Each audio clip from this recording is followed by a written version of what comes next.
Assalamualaikum warahmatullahi wabarakatuh. Untuk pelajaran hari ini, sebelum belajar, marilah kita berdoa. Doa dalam hati, dimulai. Berdoa selesai.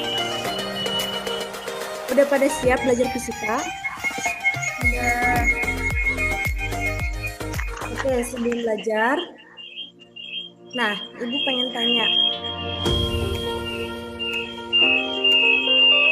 Kalian udah pernah lihat kincir angin?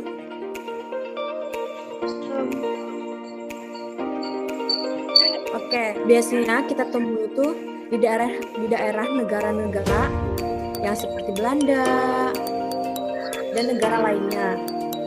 Apakah kalian tahu fungsi kincir angin tersebut untuk apa? Ada yang tahu? Oke, bisa jadi.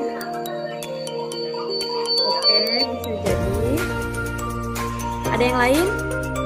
Biar kalian bisa tahu apa itu fungsinya kincir angin. Nah, kita harus belajar materi ini dulu. Biar kalian bisa mengerti apa itu namanya kincir angin, apa itu fungsinya, apa itu cara kerjanya. Nah, langsung kita mulai ya. Apa itu sumber energi? Ada yang tahu? Sumber energi itu adalah segala sesuatu di sekitar kita yang dapat menghasilkan energi. Jadi, sumber energi tersebut sebenarnya ada di sekeliling kita dan kita sering menemuinya. Nah, segala sesuatu di sekitar kita yang dapat menghasilkan energi. Jadi, di sekeliling kita yang bisa menghasilkan energi. Ibu kasih contoh ya, sumber energi. Nih, kalian kalau ngejemur pakaian, pasti langsung kering kan? Itu sumber energinya dari mana? Hari. Nah, matahari itu sebenarnya sumber energi yang berada di sekeliling kita. Dan sumber energi yang paling utama yang selalu kita butuhkan. Energi tersebut dibedakan menjadi dua. Yang pertama, energi tak terbarukan. Yang kedua, energi terbarukan. Yang pertama kita bahas energi tak terbarukan. Energi tak terbarukan adalah energi yang diperoleh dari sumber daya alam yang waktu pembentukannya sampai jutaan tahun. Contohnya adalah minyak bumi, batu bara, dan gas alam. Kenapa mereka bisa disebut energi tak terbarukan? Karena kita harus menunggunya sampai jutaan tahun lamanya. Minyak bumi itu biasanya kan dipakai untuk kendaraan, untuk motor, mobil, dan lain sebagainya. Nah, jika suatu saat atau jika suatu hari minyak bumi atau batu bara atau gas alamnya habis, kita harus menunggu sampai jutaan tahun lamanya. Dan kenapa itu jadi energi tak terbarukan? Karena kita harus menunggu waktu sampai jutaan tahun lamanya. Yang kedua adalah energi terbarukan. Energi terbarukan adalah sumber energi yang dapat dengan cepat dipulihkan kembali secara alami dan prosesnya berkelanjutan. Nah, energi terbarukan di sini itu kebalikan dari energi tak terbarukan. Energi tak terbarukan itu kita harus menunggu sampai jutaan tahun lamanya.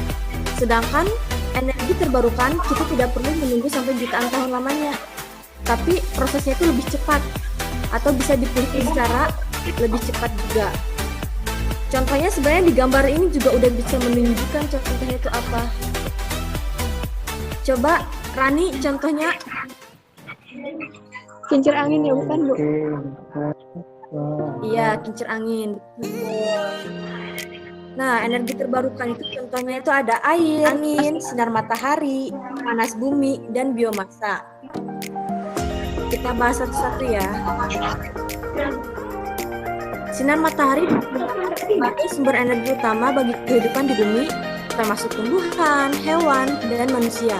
Tumbuhan membutuhkan sinar matahari dalam proses fotosintesis. Manusia dan hewan memperoleh makanan dari tumbuhan. Sinar matahari juga dapat dimanfaatkan oleh manusia sebagai sumber energi listrik, sumber penerangan, pengeringan tanaman dan pakaian, dan sebagainya. Energi angin dapat dimanfaatkan sebagai sumber energi listrik. Untuk energi angin dikenal dengan PLTB. Dan dalam hal ini, angin akan memutar kincir angin yang selanjutnya akan diubah menjadi energi listrik. Selain itu, energi angin juga digunakan di bidang pertanian sebagai pompa penggerak irigasi dan penggilingan padi. Nah, selain matahari yang jadi sumber utama, angin juga sebenarnya jadi sumber utama untuk kehidupan di bumi. Kenapa? Karena dari energi angin dapat dimanfaatkan menjadi energi listrik dan sering kita kenal yaitu dengan PLTB, pembangkit listrik tenaga bayu. Air. Potensi sumber daya air di Indonesia sangat melimpah, baik air sungai, danau, maupun laut. Air sungai dan danau dapat digunakan sebagai sumber pembangkit listrik atau PLTA, pembangkit listrik tenaga air, serta kebutuhan pertanian, perikanan, dan industri. Nah, kenapa air bisa disebut sebagai energi terbarukan? Karena air itu sangat melimpah di bumi ini. Selanjutnya, panas bumi. Energi panas bumi adalah energi yang berasal dari inti bumi. Inti bumi merupakan bahan yang terdiri atas berbagai jenis logam dan batu yang berbentuk cair yang memiliki suhu tinggi. Indonesia merupakan salah satu negara yang memiliki banyak gunung berapi. Kondisi ini membuat Indonesia memiliki energi panas bumi yang sangat melimpah. Bahkan Indonesia memiliki 30-40% cadangan energi panas bumi. Energi panas bumi dapat digunakan sebagai PLTP. Namun pemanfaatannya belum optimal. Padahal energi panas bumi merupakan energi yang ramah lingkungan karena tidak mencemari lingkungan, tapi membutuhkan biaya yang besar. Nah, sebenarnya panas bumi itu pemanfaatannya masih belum optimal karena kendala dari biayanya yang sangat besar. Nah, kalian tuh sering menemukan panas bumi itu dari air panas, biomasa. Dalam kehidupan sehari-hari, berbagai aktivitas manusia menghasilkan banyak sekali limbah, seperti limbah ternak, limbah hutan, dan limbah pertanian. Biomasa merupakan sumber energi yang dihasilkan oleh bahan organik melalui proses fotosintesis, baik berupa produk maupun limbah. Biomasa dapat digunakan sebagai sumber energi bahan bakar. Selain itu, saat ini biomasa merupakan salah satu sumber energi alternatif untuk menggantikan sumber energi dari pertambangan bumi. Nah, biomasa tersebut sebenarnya ada di dalam kehidupan kita, misalnya seperti sampah, terus seperti kotoran kotoran manusia, kotoran hewan. Nah, biasanya kan dari kotoran itu bisa dijadikan untuk pupuk. Nah, itu kenapa biomasa tersebut dijadikan energi terbarukan karena bisa didaur ulang. Energi alternatif atau energi terbarukan. Sebenarnya energi terbarukan itu sudah disebut dengan energi alternatif karena dari energi alternatif itu lah dia bisa dikembangkan atau bisa didaur ulang agar bisa diproduksi kembali atau bisa digunakan kembali. Selanjutnya kita lihat video ya.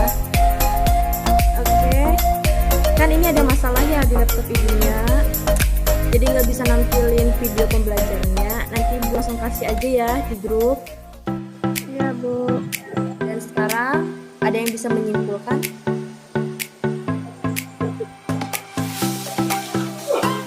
Silahkan. Ya, ada yang bisa menjawab pertanyaan yang awal? Kenapa kincir angin bisa berputar? Kenapa apa fungsi kincir angin tersebut? Karena dibantu energi angin Dan menghasilkan angin tersebut dan menghasilkan listrik. Ya, sebenarnya angin tersebut bisa untuk digunakan menggunakan listrik. Kesimpulan hari ini, sumber energi adalah segala sesuatu di sekeliling kita yang selalu kita temui, yang selalu kita pas-paskan atau yang selalu kita ketahui sebenarnya mah. Cuma ya tanpa kita sadari sumber energi itu sebenarnya selalu ada di samping kita. Entah itu energi matahari, energi listrik dan sebagainya. Nah, energi tersebut banyak kegunaannya untuk kita. Oke, mungkin cukup sekian pembelajaran hari ini. Kurang lebihnya mohon maaf. Wabillahi taufiq wal hidayah. Wassalamualaikum warahmatullahi wabarakatuh. Waalaikumsalam.